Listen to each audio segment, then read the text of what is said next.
I'm 32 and live alone in a rural house. I have a few neighbors half a mile down that I talk to sometimes, but I mostly keep to myself and only go into town when I need to. I'm half retired, so I spend most of my time at home, but a few months out of the year I do some contracting work. At the time it was late fall, and on this day I was getting all of my equipment from out in the yard and storing it in the shed to prepare for the winter season. It was just a bunch of tools and lawnmowers and stuff like that I'd left out.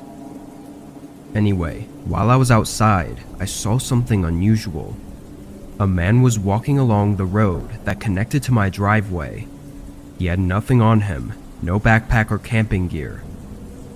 For context, this road he was on was entirely empty aside from the few houses like mine, and the town was a 4-hour walk away. I watched him until he disappeared far off down the road. After he was gone, I looked down in both directions and saw no cars on the side of the road on either direction. It was really odd, but after a while I stopped thinking about it and finished up with my yard. I was back inside before dark and made dinner while I cooled off. As I sat there, a sudden thud from outside startled me up from the table. It was a wooden thump, like it had come from where the shed was. I looked through the window out into the yard, and the door to the shed was wide open. It was old, but the door had never unlatched on its own like that before. Still unsure of exactly what was going on, I knew I had to check on it and close the door at the very least. I got my rifle just in case, but I was confident it wasn't going to be anything dangerous. Walking out to the shed, I listened carefully and heard nothing other than the quietness of the night. I looked around the field as well and saw no signs of wildlife or people. When I got to the open shed door, I turned on my flashlight and shined it inside. Nothing looked out of place.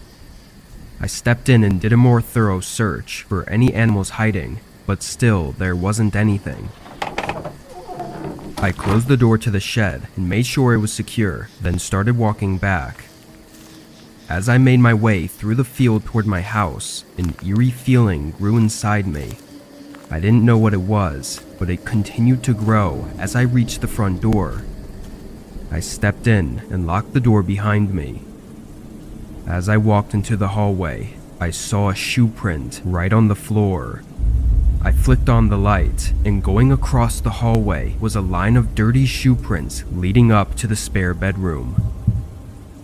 My heart started beating faster as I held my rifle up and took a deep breath, then carefully walked up to the door. I leaned my head against the wood and listened, hearing what sounded like someone breathing right on the other side. Before I could even think on what to do next, the handle twisted from my grip and the door swung open. I jumped back and held the rifle up as a man looked like he was about to charge at me, holding a huge metal shovel up. I think my gun stopped him in his tracks though. He stood in the doorway, holding the shovel like a weapon and having a face full of rage. I yelled as loud as I could for him to stay back, trying to sound intimidating, but I was undoubtedly terrified. The man kept his distance, but his face full of anger never faded. From this moment though, I didn't know what to do. Cops wouldn't be able to make it here for probably an hour if I called, and I definitely didn't want to hold him at gunpoint for that long, risking anything to happen. As we stood in a strange silence, the man suddenly threw the shovel in my direction, then sprinted back into the room. I ran in to see what he was doing and watched him start crawling out of the window. Part of me wanted to stop him, but another part of me couldn't get myself to. He jumped out and ran off into the field, escaping in the vast empty night, with no way of knowing where he was running off to. To this day, that man has never been identified, and his intentions are unknown.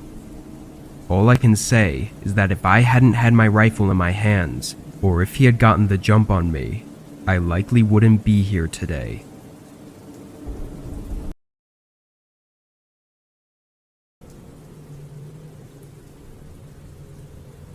For the past few years, I've been working 2 jobs and typically leave my house around 6 in the morning and don't get home until 10 at night.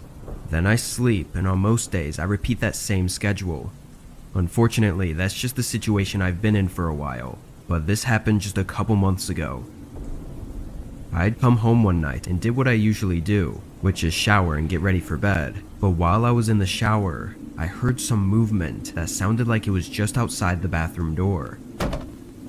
I quickly got out and checked and saw nothing, so I figured it just had to be the house creaking or something. I finished cleaning up and got in bed. All throughout the night, I kept hearing these odd noises coming from all throughout the house. Mostly just some sort of creaking, kind of like if it was really windy outside and making the house sway. But there was no wind and no reason for the house to be making any noise. At one point in the middle of the night, I even got up and walked around to try and find out what it was, but I found nothing. In the morning, I was very tired and had to work the whole day relying on coffee to keep me awake. By the time I got home, I was exhausted and sleepy, really hoping for a good night's sleep.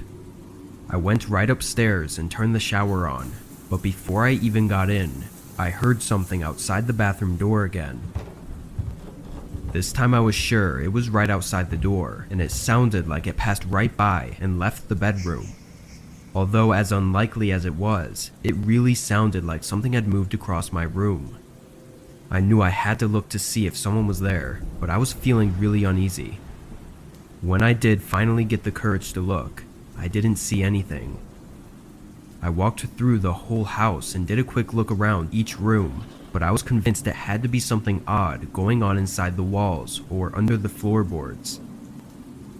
I showered and got in bed, falling asleep just before midnight. The instant I woke up, I knew something was wrong. It was very dark, so it was still well into the night, and the entire house was silent. I wasn't sure what had woken me up, but I could feel that it had something to do with the sounds I'd been hearing. I peered over at the door and saw the slightest movement of a shadow from under the crack. I jolted up and stared across the room. My heart immediately started racing as I saw the shadow move away from the door and heard them begin walking down the upstairs hallway. I was horrified and frozen in fear, but it must have been the surge of adrenaline that got me out of my bed and made me swing open the door. I looked out, and standing at the end of the hallway was the dark outline of a man. His eyes were the only thing that really stood out to me. They pierced through me with a sense of anger and restlessness. I slammed my bedroom door shut and locked it. The man's footsteps immediately went down the stairs, but it took another 30 seconds before I heard him leave the house. I got the police to come as soon as possible, but they didn't have much luck. They found a few signs of the man being in my house for at least a few days, but that was about it. I don't know where he was hiding, but I always think back to when I'd hear him walk past the bathroom door. Maybe he was sleeping in my bed, then quickly would hide in the closet until I got in the shower, where he would take the opportunity to leave the room. I also wonder why he spent that extra time downstairs before leaving the house when he knew I'd seen him and had likely called the police. Everything is just speculation at this point, but knowing that some random man was hiding in my house while I was sleeping is a horrifying thing to think about. As far as I know, the man hasn't come back, and there have been no updates on his identity.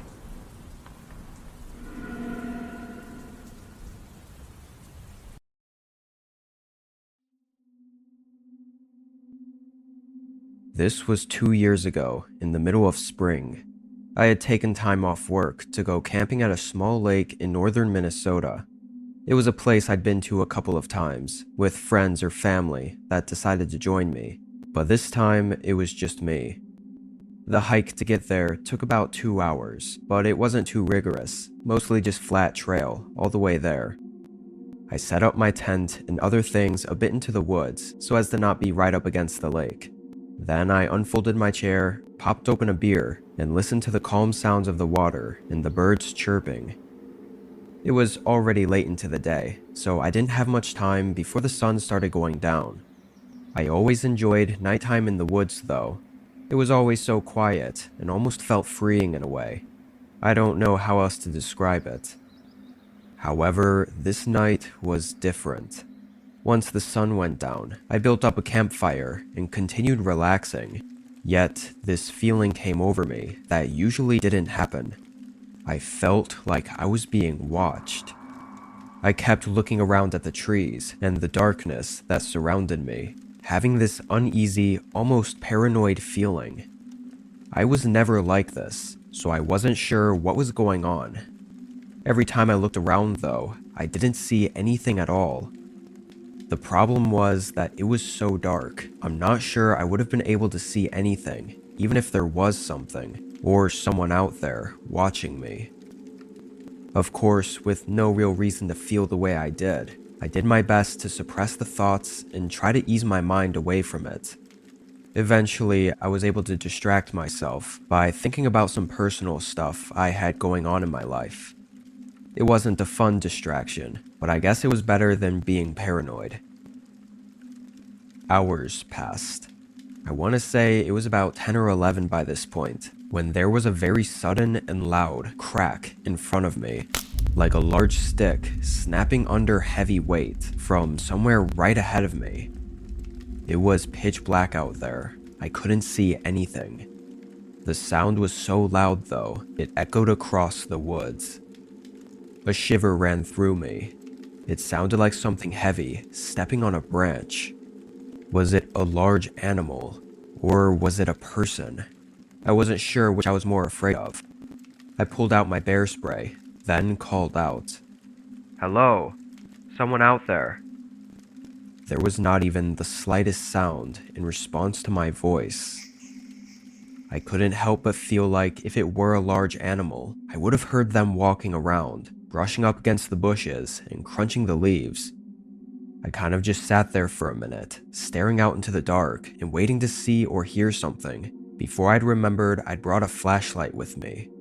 I dug through my backpack and grabbed it, but by then it had already been a minute or two, and when I shined it out there, it was empty.